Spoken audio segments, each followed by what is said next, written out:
오늘은 우리가 하늘에 있는 시민권, 하늘에 있는 시민권, 그런 제목으로 같이 말씀을 나누도록 하겠습니다. 여러분들은 어느 나라 시민이십니까?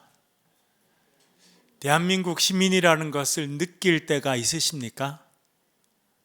사실 우리나라 안에 살면 별로 그런 걸 느낄 때가 없어요.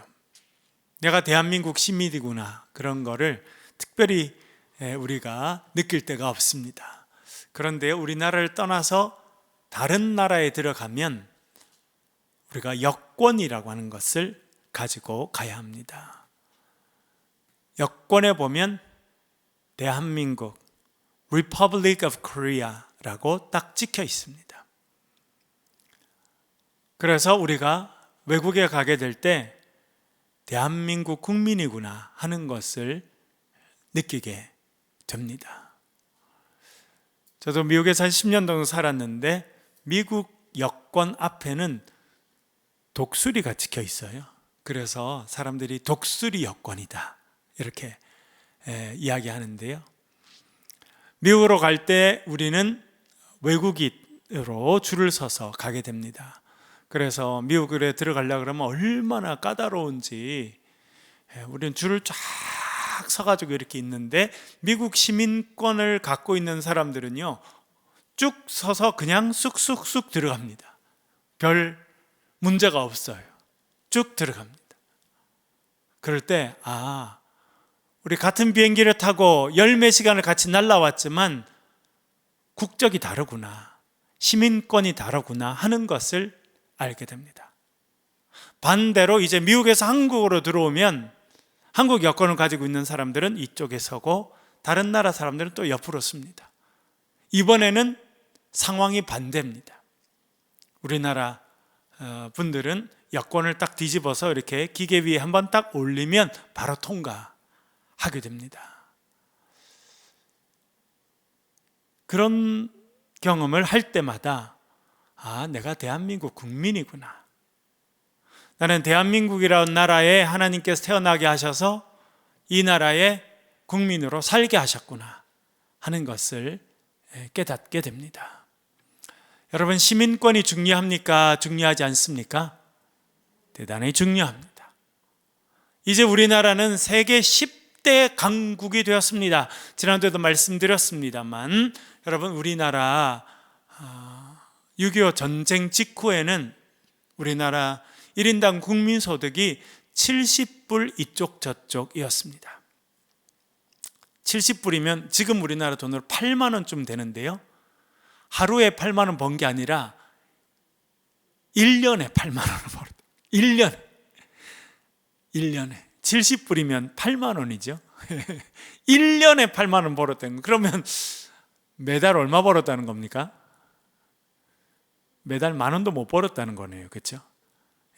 그러고 살 때도 있었습니다. 그런데 하나님께서 얼마나 은혜를 주셨는지 지금은요 대한민국의 위상이 대단히 높습니다. 여러분, 월드컵 보셨죠? 월드컵은 안 보고 오직 주님만 바라보고 사시나요? 월드컵 개막식 보셨습니까?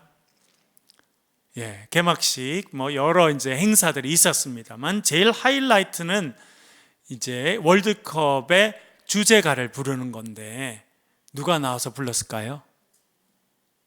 BTS의 멤버 중에 한 명인 정국이라고 하는 아주 잘생긴 청년이 나와서 부르더라고요. 저도 사실은 BTS라는 멤버가 있는지는 알고 있고 그렇게 했지만 그 중에 정국이라는 청년이 있다고 하는 것, 또 춤도 잘 추고 노래도 잘하고 잘생기고 그렇다는 걸 이번에 구체적으로 더 알게 됐습니다.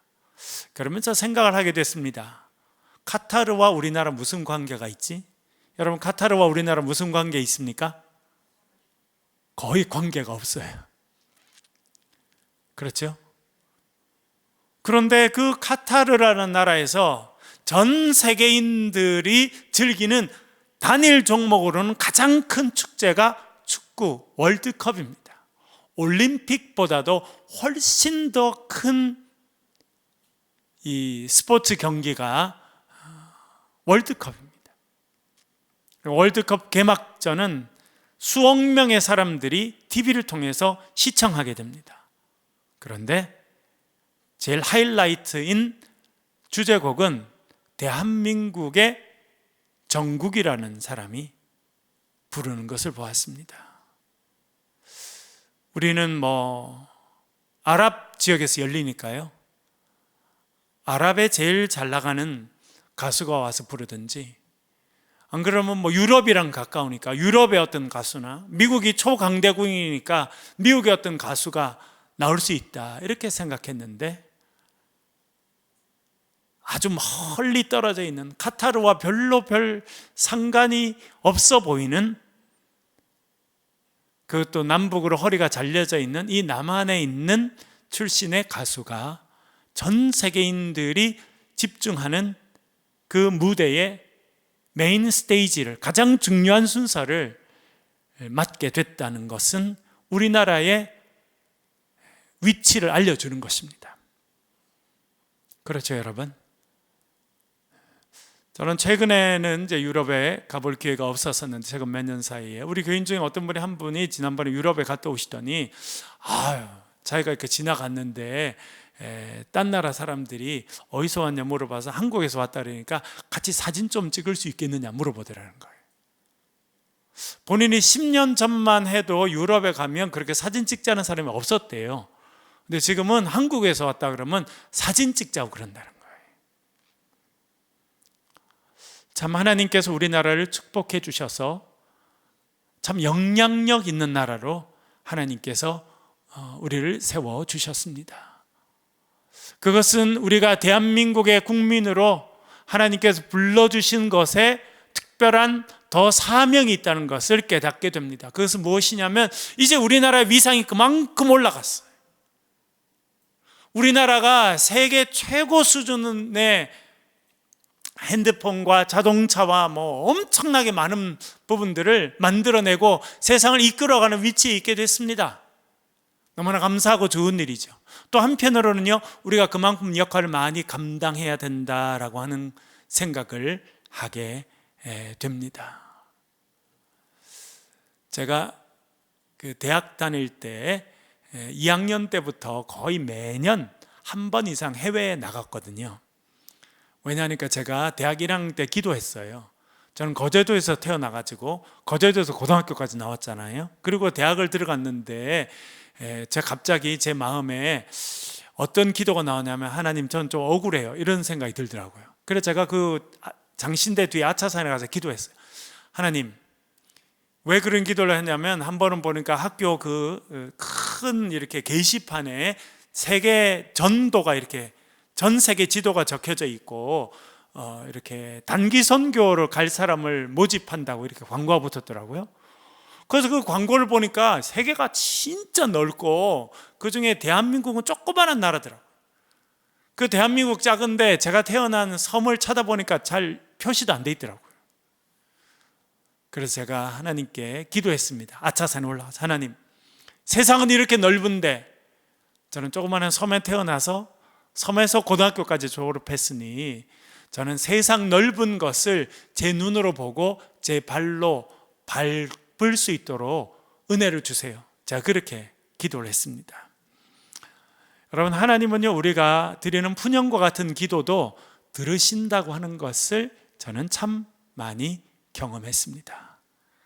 그러니까 약간 불평이죠. 하나님, 세상은 이렇게 넓고요, 미국 보니까 그렇게 땅덩어리도 넓고 넓은 나라도 많은데 우리나라는 조그마고, 조그만 나라 중에서도 제가 태어난 섬은 더 조그마고, 태어나서 거기서 제가 20살 될 때까지 살았으니 저도 이제 좀 넓은 땅 보고 살고 싶어요, 이제 그런 기도를 한 거죠. 그래서 하나님 은혜를 주셔서 대학 2학년 때부터 목사 안수를 받고 군대 목회할 때까지 거의 매년 한 번 이상, 어떤 데는 1년에 2번 정도 해외에 이제 갈 수 있는 그런 때가 있었습니다. 한 번은 유럽을 갔는데요, 유럽을 가면 여러분 전 세계 사람들이 유럽에 많이 모이고 하면 관공서나 이런 데 가거나 또 그렇게 하면 이렇게 국기를 세워놨더라고요. 전 세계 국기를 세워놨어요. 그러면 제가 그때 자세히 봐요. 대한민국 국기가 있나 없나? 프랑스나 뭐 독일 이런 데 유명한 그런 데 관광지나 이런 데 가면 또 국기를 세워놨더라고요. 가면 우리나라 국기가 있는지 봤어요. 있을까요? 없을까요? 일본기는 있더라고요. 어디든지 일본기는. 대한민국은 별로 없더라고요. 대한민국은 별로 없어요. 그래서 참 우리나라 주목받지 못하는 나라구나. 제가 대학 다닐 때 그렇게 생각했거든요.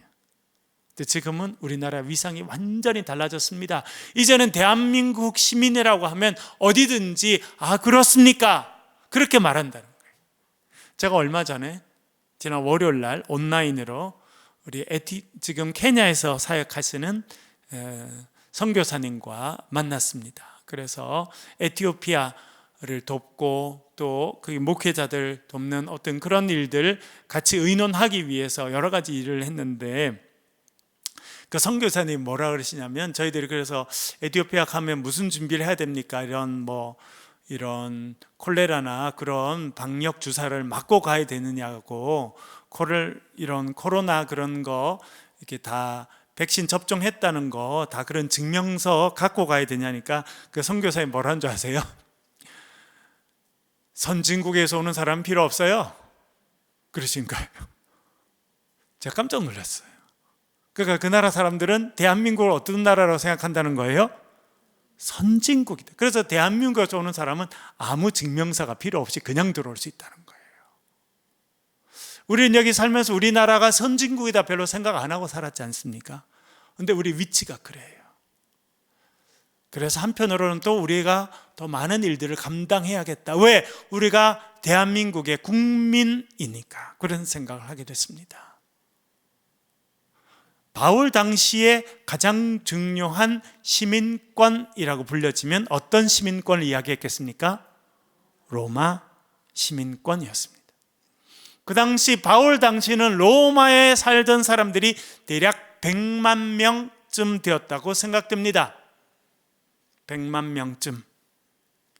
그리고 다른 속국에 흩어져 있던 로마의 시민권자들도 있었습니다. 그분들은 그 당시 특권 계층이라고 말할 만큼 많은 혜택을 누렸습니다.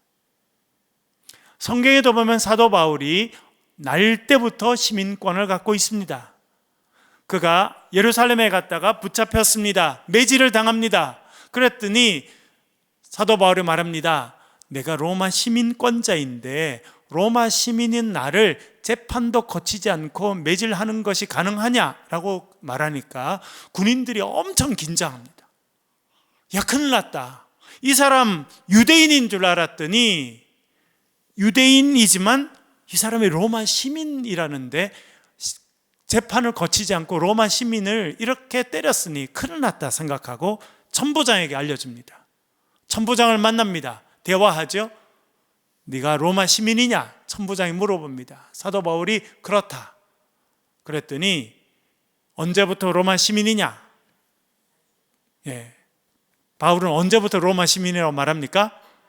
나는 날 때부터다. 그랬더니 천부장이 뭐라 그래요? 나는 돈 많이 주고 샀는데. 그렇게 이야기하잖아요. 그리고 여러분 중요한 게 나옵니다. 그 다음에 재판을 거치게 되는데 사도 바울이 뭐라 그러냐면 나는 가이사에게 상소합니다 라고 말합니다.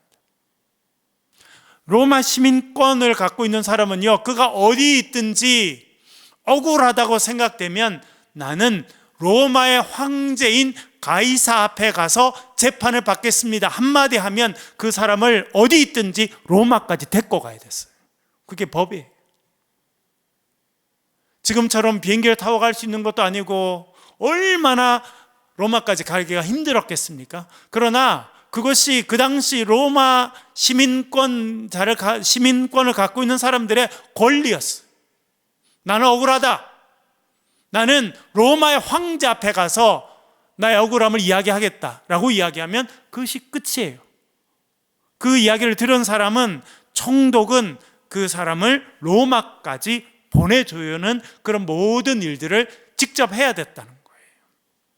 그것이 그 당시 로마 사람들이 갖고 있던 특권이었습니다. 그리고 제가 몇 번 말씀드렸죠, 여러분. 십자가형은 그 당시 사람을 처형하는 가장 끔찍한 방법 중에 하나였습니다. 그래서 예수님도 십자가에 달려 돌아가시게 됐고, 예수님의 수제자였던 베드로도 십자가에, 그것도 거꾸로 십자가에 매달려서 죽게 됩니다. 그런데 사도 바울은요, 십자가에 달리고 싶었지만 달릴 수가 없었습니다. 그 당시 법으로 로마 시민권을 갖고 있는 사람은 아무리 극악한 죄를 짓는다 할지라도 십자가에 달아 처형할 수가 없었습니다. 그러니까 로마 시민은 마지막 순간에도 시민으로서 죽을 수 있는 권리를 갖고 있었어요. 그건 뭐냐면 아주 짧은 기간, 아무리 죄를 짓는다 할지라도 고통을 오래 당하지 않고 아주 짧은 시간에 운명할 수 있는 권한이 있었어요. 그래서 사도 바울은 결국 단두대에서 목이 잘려서 그렇게 해서 죽음을 맞이하게 됩니다.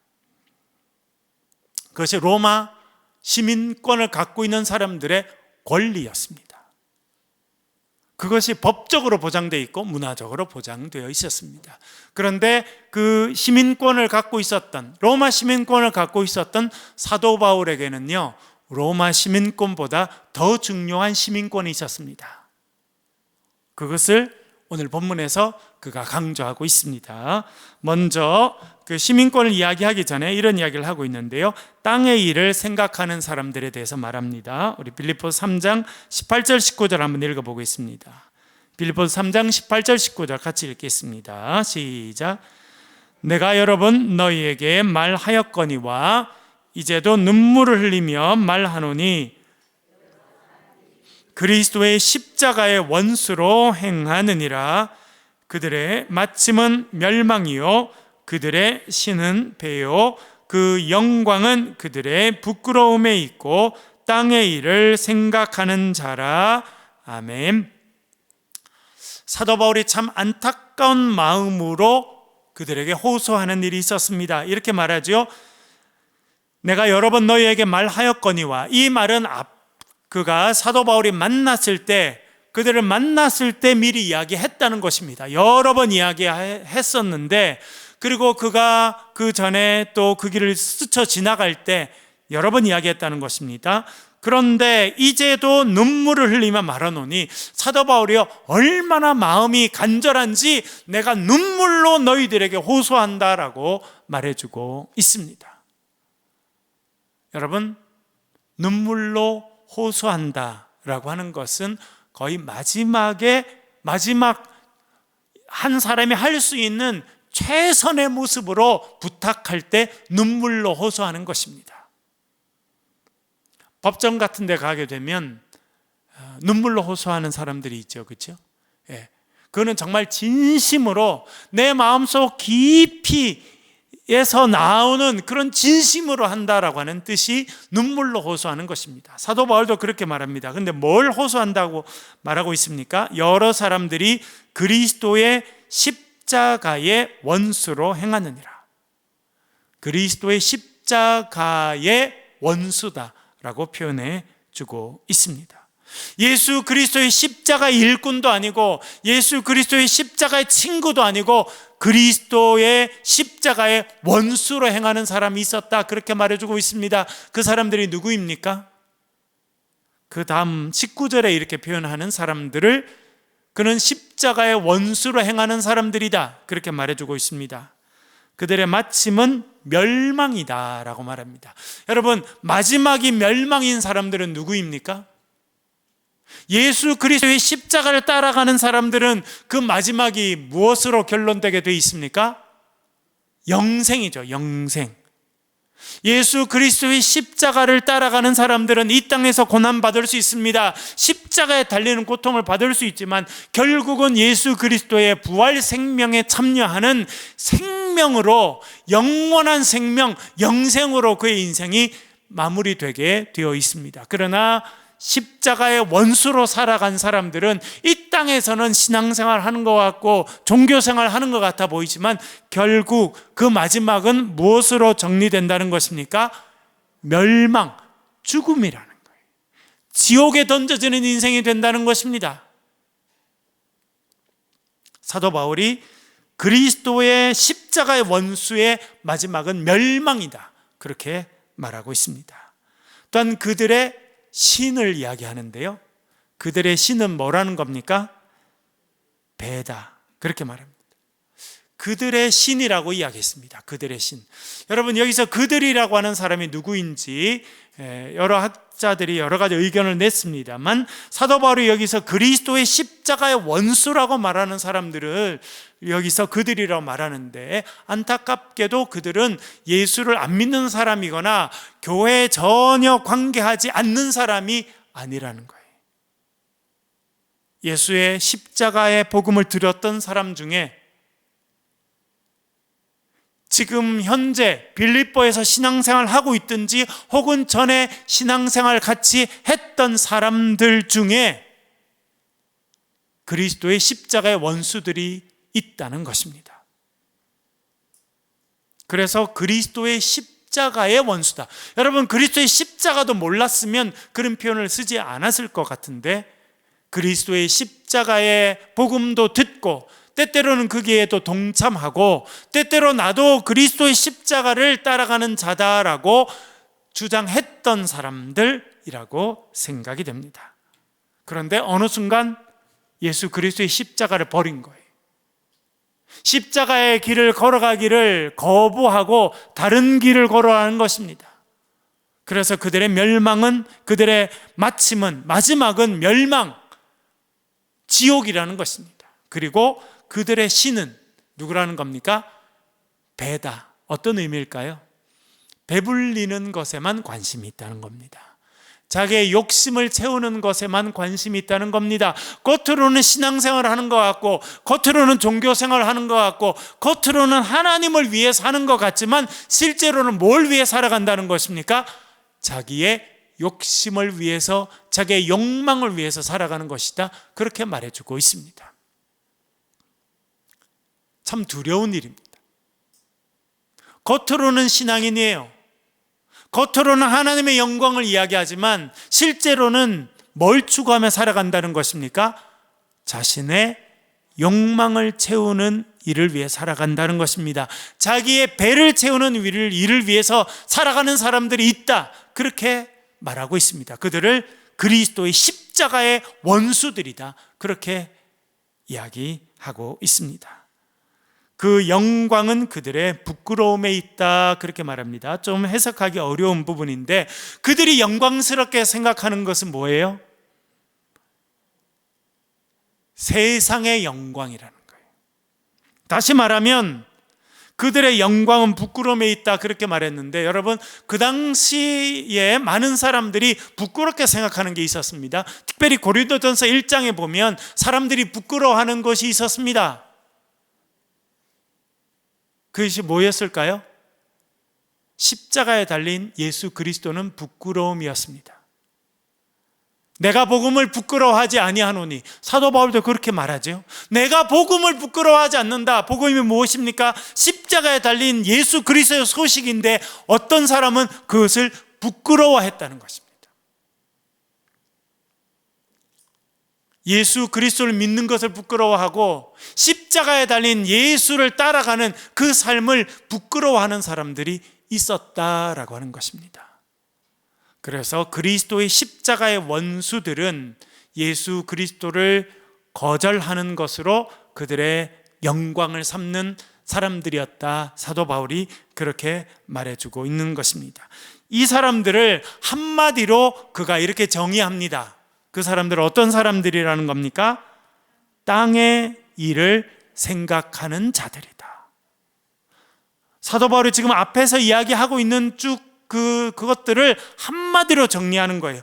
그리스도의 십자가의 원수로 살아가는 사람들, 그들의 인생의 마지막에 멸망이 있는데 그 멸망을 향해 달려가는 사람들, 자신의 배를 위해서, 자신의 영광을 위해서, 자신의 욕심을 채우기 위해서 종교생활을 하고 교회생활을 하는 그런 사람들, 십자가를 부끄러워하는 그 사람들은 어떤 사람이라는 것입니까?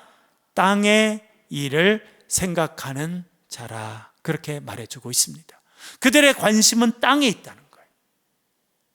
교회 생활을 하지만, 신앙생활을 하지만 결국 그들의 관심은 어디 있다는 겁니까? 이 땅에서 영광을 얻는 데 있다는 겁니다. 이 땅에서 내 욕심이 이루어지는 데 있다는 겁니다. 이 땅에서 내가 권세를 누리고 큰 소리치고 내가 영광 받는 그게 있다는 것입니다. 참 우리가 늘 조심해야 될 부분이 여기에 있습니다. 나는 정말 이 땅의 것을 바라보고 살아가는지 저 천국을 바라보며 살아가는지 우리가 늘 생각해야 합니다. 사도 바울이 말하는 것은 같이 예배당에 앉아서 같이 예배 초소에 나와 있다 할지라도 어떤 사람은 땅의 일을 생각한다는 것입니다. 그 사람들은 결국 하나님의 십자가를 통한 영광에 이르지 못할 사람들이다, 그렇게 말해주고 있는 것입니다. 여기서 말하고 있는 땅의 일을 생각하는 사람들, 그 사람들은 땅의 시민권을 더 중요하게 생각하는 사람들이다, 그렇게 이해해 볼 수 있습니다.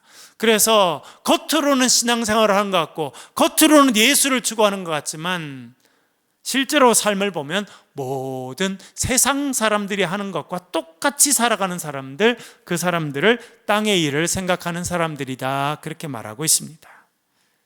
이렇게 땅의 일을 생각하는 사람들과 다른 사람들이 있습니다. 그 사람들은 하늘의 시민권을 바라보고 살아가는 사람들입니다. 그래서 두 번째는 하늘에 있는 시민권, 그렇게 제목을 달아보았는데요. 빌립보서 3장 20절 말씀 한번 같이 읽겠습니다. 시작. 그러나 우리의 시민권은 하늘에 있는지라 거기로부터 구원하는 자 곧 주 예수 그리스도를 기다리노니 아멘. 사도 바울이 말합니다. 우리의 시민권은, 사도 바울 혼자뿐만 아니라 우리라고 말합니다. 우리, 나 혼자가 아니라 우리. 여기는 우리가 누굴까요? 앞에는 그리스도의 십자가의 원수라는 표현이 쓰여졌습니다. 그리스도의 십자가의 원수는 그들이에요. 그들. 19절에 말한 그들은 그리스도의 십자가의 원수로 행하는 사람들, 다시 정리해서 말하면 땅의 일을 생각하며 살아가는 사람들은 그들이. 그러나 하늘을 바라보고 살아가는 사람들은 우리라고 표현하고 있습니다. 우리. 예수 그리스도의 십자가를 부끄러워하지 않고 예수 그리스도의 십자가를 바라보고 살아가는 사람들, 예수 그리스도의 십자가의 복음을 전파하며 살아가는 사람들, 이 땅에서는 인정받지 못하고 이 땅에서는 핍박받고 때때로 매질당하고 때때로 감옥에 던져지지만 그리스도의 십자가를 전하며 살아가는 사람들을 우리라고 표현했습니다. 우리는 어떤 사람들입니까? 시민권을 가진 사람들인데 하늘에 있는 시민권을 가진 사람들이다, 그렇게 말해주고 있습니다. 그래서 그는 이렇게 말하죠. 우리의 시민권은 어디 있다는 것입니까? 하늘에 있다는 것입니다. 다시 말해 저와 여러분들, 예수 그리스도의 십자가를 바라보고 살아가는 우리들은 천국의 시민들인 줄로 믿습니다. 여러분, 천국의 시민권을 우리가 예수 그리스도 안에서 하나님께 주신 선물로 받은 줄로 믿습니다. 말씀드렸죠. 지금 우리나라 시민권을 가진 것은 엄청난 특권 중에 하나가 됐습니다. 미국 시민권을 갖고 있는 것도 엄청난 특권이죠. 지금 시대, 사도 바울 시대에 로마 시민권, 그것도 태어나면서부터 로마 시민권을 가질 수 있는 것은 엄청난 특권이었습니다. 그런데 사도 바울이 말하고 싶은 것은 나에게는 더 중요한 특권이 있다는 겁니다. 더 중요한 시민권이 있다는 겁니다. 그것이 무엇입니까? 하늘의 시민권이라는 것입니다. 하나님 나라의 백성이라고 하는 하나님 나라의 시민권, 그것을 가진 사람이다, 그렇게 말해주고 있습니다. 하나님께서 저와 여러분들을 하늘나라의, 하나님 나라의 백성으로 불러주신 줄로 믿습니다. 그러면 여러분, 어깨를 좀 피고 살아야겠습니까? 어깨를 움츠리고 살아야겠습니까? 어깨를 많이 피고 살아야죠. 제가 유학하면서 그걸 참 많이 경험했어요. 제가 미국에서 유학하면서 참 유학 생활이 쉽지 않았지 않습니까? 제가 얼마 전에 지난주인가 설교를 준비하다가 옛날에 써놨던 글을 이렇게 보니까 유학 초기에 제가 지나면서 한국에 있는 저 이제 장신대 동기들에게 이렇게 글을 써서 이렇게 한 게 있더라고요. 뭐 구구절절히 이렇게 유학 생활을 이렇게 써놨는데, 핵심은 유학 생활 겉으로 보면 너무 좋지만 실제로 유학 생활 하는 건 너무 힘들다, 뭐 이런 이야기를 제가 많이 써놨더라고요. 그러면서 뭐가 그랬냐면, 내가 미국 온 지가 1년 반쯤 됐는데 한 번도 서빙 음식을 갖다 주는 식당 가서 밥을 먹은 적이 없다, 이렇게 써놨더라고요. 여러분, 우리나라도 그렇잖아요. 좀 이렇게 예를 들어 맥도날드 같은 이런 데는 앉아 있으면 음식을 갖다 줍니까? 내가 줄을 서서 음식을 갖고 와야 됩니까? 무조건 그렇죠. 그러니까 저렴한 음식점은 우리가 가서 음식을 갖고 와야 돼요. 그러나 아주 고급스러운 레스토랑은 우리가 앉아 있으면 서빙하시는 분들이 음식을 갖다 주죠. 미국은 특별히 더 그런데, 제가 그때 써놨더라고요. 내가 미국 와서 1년 반이 됐는데 아직도 한 번도 음식을 갖다 주는 식당에서 밥을 먹은 적이 없다, 이렇게 제가 써놨더라고요. 그러니까 참 유학 생활이 팍팍했다는 거죠, 여러분. 쉽지 않았다는 거죠. 근데 더 어려운 건 뭐냐면, 이제 또 장학금을 좀 받았으면 좋겠다, 이렇게 생각하고 제가 그 학교 행정실에 찾아가서 장학금 받을 수 있는 길이 있느냐 이렇게 물어봤어요. 그랬더니 처음 물어보더라고요. 미국 시민권이 있어? 없어요. 미국 영주권이 있어? 없어. 안 돼. 그러면서 저보고 이렇게 옆에 책을 하나 이렇게 이 책이 막 이렇게 두꺼운 게 있더라고요. 그래서 저는 뭐냐 그랬더니 장학금 뭐라고 써 있더라고요, 그게. 그래서 이렇게 두꺼운 책에 장학금 뭐 써 있는 거 저건 뭐냐 그랬더니 미국 시민권을 갖고 있는 사람들은 이렇게 두꺼운 책에 수없이 많은 장학금을 지원할 수 있는 제도가 있다는 걸 알려주는 거라는 거예요. 근데 저는 외국인이라 상관이 없다는 거예요. 야, 시민권이 없고 영주권이 없는 게 이렇게 서글픈 일이구나. 그런 생각을 참 많이 했습니다. 여러분, 하나님께서 저와 여러분에게 은혜를 베풀어 주셔서 우리에게는 정말 특별한 시민권을 주셨습니다. 그 시민권이 하늘의 시민권, 천국의 시민권인 줄로 믿습니다.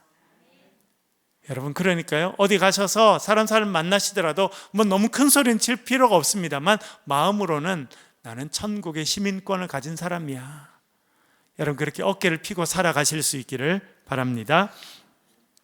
히브리서 11장 16절에 이렇게 말해주고 있습니다. 같이 한번 읽어보겠습니다. 히브리서 11장 16절 같이 읽겠습니다. 시작. 그들이 이제는 더 나은 본향을 사모하니 곧 하늘에 있는 것이라. 이러므로 하나님이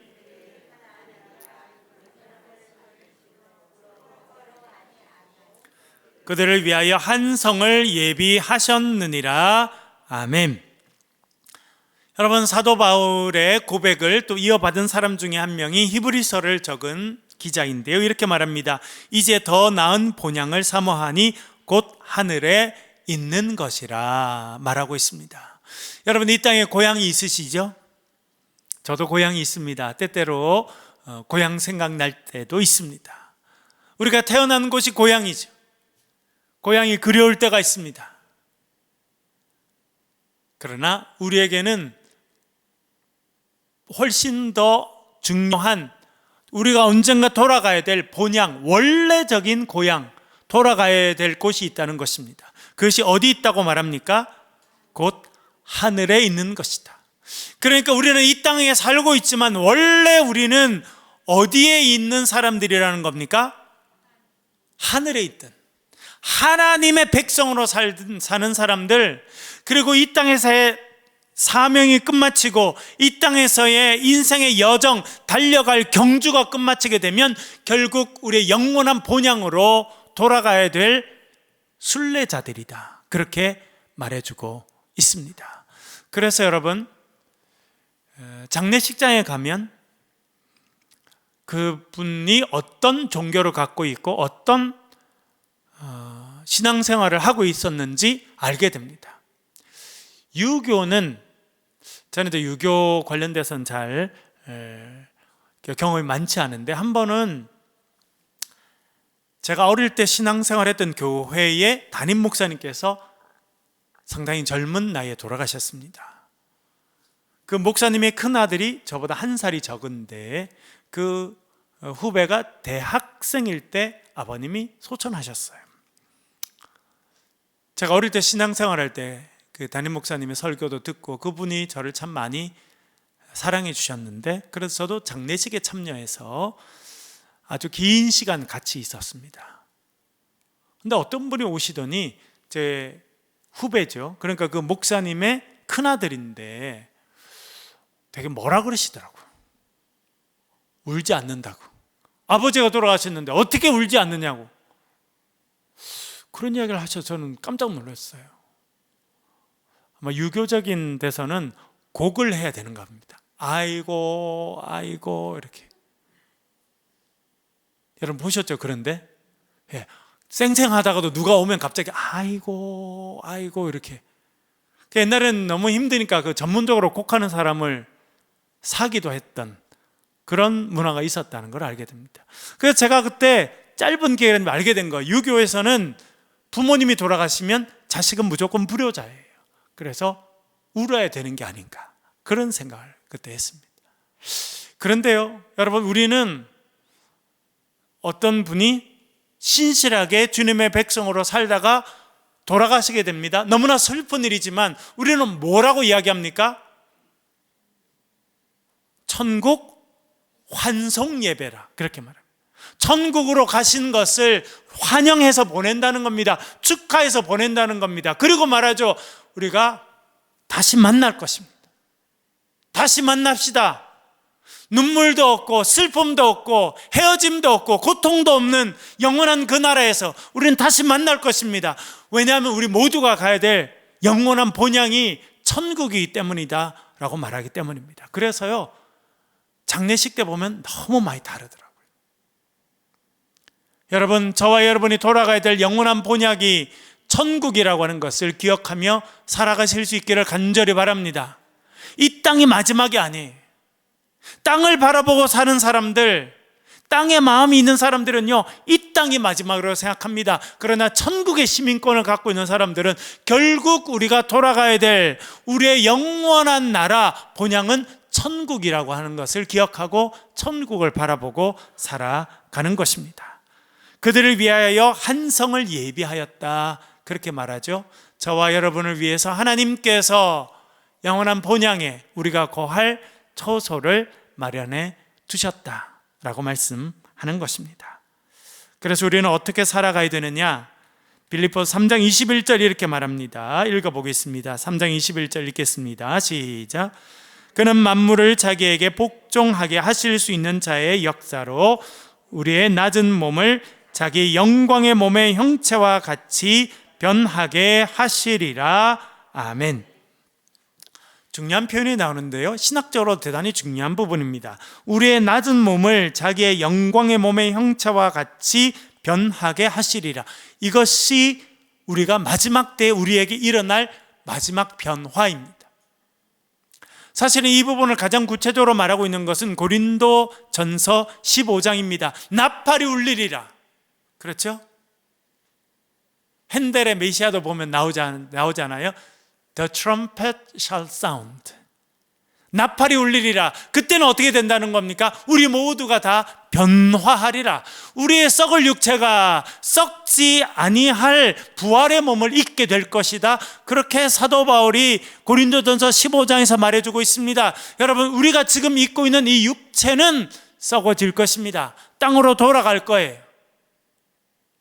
지난번에 한 말씀드렸습니다만, 제가 장신대 교수로 있을 때 영락교회, 서울의 영락교회 부목사로 있는 친구가 실버 대학이라고 이렇게 어르신들을 맡는 그런 부서에 있었는데, 저보고 한번 특강을 해달라는 거예요. 그래서 무슨 특강을 하라고 하느냐 그랬더니 죽은 후에 우리 몸이 어떻게 되는지 성경적으로 이야기를 좀 해달라는 거예요. 그래서 왜 그러냐 그랬더니, 어르신들이 돌아가실 때쯤 되면 그 영락교회라는 데는 그 영락동산이라고 묘지가 있거든요.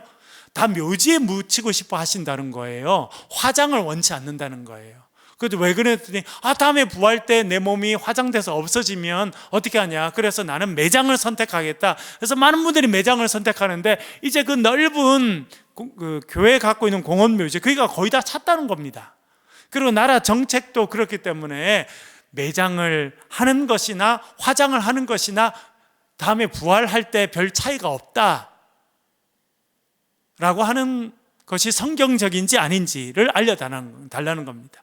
여러분, 제가 여쭤볼게요. 우리가 화장을 하는 것과 우리가 죽은 다음에 매장을 하는 것, 부활할 때 차이가 뭐가 있습니까?